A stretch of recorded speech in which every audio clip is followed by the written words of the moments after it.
Why can't a game be a form of art? Some people will say it's because a piece of art must have no other function than itself. Art must be nothing more than art. Something to be looked at, something to contemplate, something to be admired.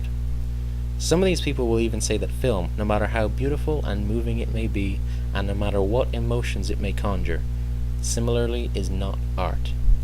I disagree. I love film, but I love games even more.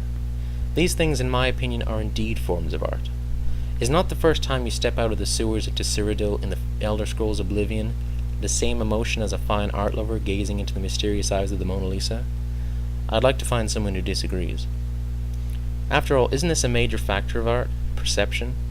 While Roger Ebert may not be able to see what we gamers see or feel the emotion when playing, say, Silent Hill 2, that subtle, slow-burning terror of turning around every corner or looking behind every door and not knowing whether you're going to shit your pants or breathe an absolute and very real sigh of relief. It doesn't mean that the same level of quality is not there. Similarly, if a hardcore gamer looks upon Raft of the Medusa and sees nothing more than people on a shitty boat, doesn't mean that the real emotion of the artist isn't painted into the faces of every person, nor the amount of time, effort, and planning that went into the painting means any less. This brings me to my next point: technique and creation. Nobody can argue that a game, or a good game at the very least, is made quickly. They're just not.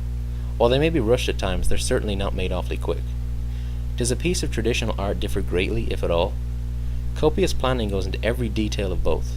Each has their own very specific tools needed. Masterful talent is needed to create anything half decent, and even at the end, anything truly great lives on, seemingly forever. Look no further than a small Italian plumber for Exhibit A. Perhaps games are looked upon as too commercial for them to be considered art. I say look at the games that are available in excess, most of which are pretty crap. Vampire Reign springs to mind, along with, most everything with excessive explosions. But even the commercial aspect of games makes them impossible to be considered art. Just take a quick look at the Mona Lisa. It shouldn't be too hard to find any images.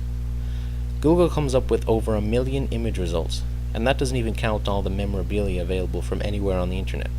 Let's look on the flip side, shall we? Is calling games a form of art putting too much pressure on developers? In my opinion, no. If developers are looking at what they throw at us for near $60 as anything less than exceptional, I don't really want to buy it from them. Is that saying that all games need to be a masterclass in every way? Again, no. However, there is a difference between falling below the level of quality expected this day and age and not even trying to get there. Look no further than most movie games for Exhibit B. I'm not an elitist. I enjoy playing games, even the awful ones. It's a hobby. It's not a particularly cheap hobby, but games are my passion. I've loved them since I've played my very first game. That was Jurassic Park on the Mega Drive way back. Since then, I've been hooked on games. Now, this concludes the first video in a small series I'm doing about games in the modern age, I suppose. Please stay tuned for part 2, where we take a look at what developers have been doing recently and what they need to focus more on.